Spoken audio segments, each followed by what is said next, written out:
Hi hello viewers. இன்னைக்கு morning நாங்க என்ன பிரேக்ஃபாஸ்ட் சாப்பிட்டோம் பாத்தீங்கன்னா பொங்கல் செஞ்சோங்க. பொங்கலும் கூடவே பாத்தீங்கன்னா உடச்சக்கல்ல சட்னிங்க. அதுல கொஞ்சம் கொத்தமல்லி போட்டு அரைச்சோம். இதெல்லாம் என்னன்னு பாக்குறீங்களா, ஒரு ரெண்டு இட்லி கடையில வாங்கினாங்க. அதுக்கு கூட கொடுத்த கார சட்னியும் ஒயிட் சட்னியும் வச்சோங்க. இந்த சட்னி மட்டும் நாங்க வீட்டுல அரைச்சதுங்க. கூடவே மிளகா கிள்ளி சாம்பார் வீட்டுல வச்சிருந்தோம். ஸோ சாம்பாரும் ஊத்திட்டு கார சட்னியும் ஊத்திட்டு என் ஹஸ்பண்ட் பாருங்க பொங்கல் நடுவுல ஒரு குழிய இது பண்ணி அதுல சட்னி ஊத்தி வச்சிருக்காருங்க. இது பாத்தீங்கன்னா மெதுவடை. இதுவும் கடையில தாங்க வாங்கணும். ரொம்ப சூப்பரா இருந்துச்சு. பொங்கல்னா வடை இருக்கணும் என் ஹஸ்பண்டுக்கு கண்டிப்பா, அப்பதான் அவருக்கு பிடிக்கும். சோ அதனால கடையில வாங்கிட்டோம். எப்பவுமே நாங்க வீட்டுலதான் செய்வோம். இன்னைக்கு முடியலன்னு கடையில இன்னைக்கு வாங்கிட்டோம்.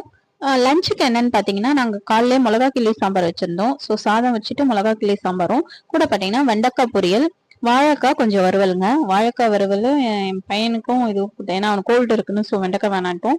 ஸோ வாழைக்காய் வறுவல் நான் ஒரே ஒரு பீஸ் தான் எடுத்துக்கிட்டேன், ஏன்னா எனக்கு ஒத்துக்காது. ஸோ வாழைக்காய் வறுவலும் மிளகா கிள்ளி சாம்பாரும் ரொம்ப சூப்பரா இருந்துச்சு. கூடவே வெண்டைக்காய் பொரியல், அப்புறம் வாழைக்காய் வறுவல். அவ்வளவுதாங்க எங்களோட லஞ்ச். வீடியோ பிடிச்சிருந்தா லைக் அண்ட் ஷேர் பண்ணுங்க. பை பை மக்களே.